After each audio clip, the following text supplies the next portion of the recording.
Hi guys, welcome back to the Tech Chat, where today is a very exciting day. Today we unbox the Samsung Galaxy S7. This is the UK model, which uses the new Exynos 8890 chip rather than the Snapdragon 820. It also comes with 4GB of RAM, 32GB of storage, and of course the S7 is bringing back expandable memory in the form of microSD cards and also full water and dust proofing. Exciting stuff. So let's not waste any more time, let's open the box and see what we've got. So as you can see, this is the Onyx Black S7. You can also get it in gold. It looks incredible already, but let's put it just to one side for a moment and see what we have in the box. There's a little packet with a SIM card ejector and some info booklets.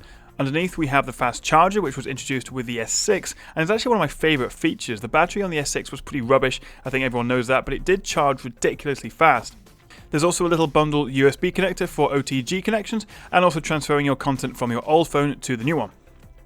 We've also got a pair of Samsung's earphones, which I'll have a go of later, though bundled earphones aren't usually very good. Right, so that's the box out of the way. Now let's get to the good bit. Let's take a look at the S7. On the face of it, it obviously does look quite similar to the S6, well, very similar actually, but it still looks fantastic. The glass front and back and metal frame give it a really premium look and feel. It's a little chunkier and a bit heavier than the S6, but if anything, it actually makes it feel more comfortable in the hand, which is actually largely down to the new curved back, which was, I think, introduced on the Note 5. This is obviously the S7, not the S7 Edge, but the glass on the back curves inwards at the edges, so it sits more comfortably in your hand and actually feels thinner than it really is. The camera bump doesn't protrude quite as much as it used to either, whether they've slimmed it down or because the S7's got a bit fatter, but either way, it doesn't stick out as much. So it looks great, but let's get it up and running to take a look at the screen and have a play with it.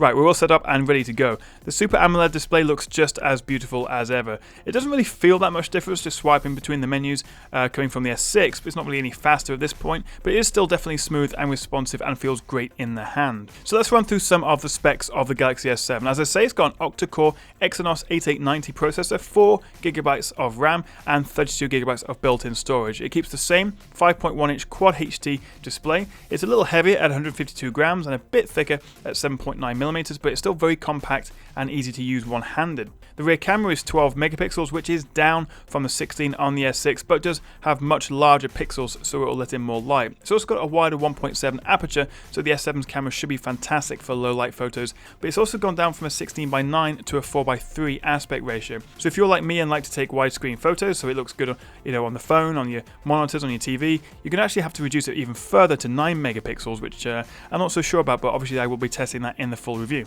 So we have lost a few megapixels, but we have gained a much bigger battery, which has been up to 3000 mAh.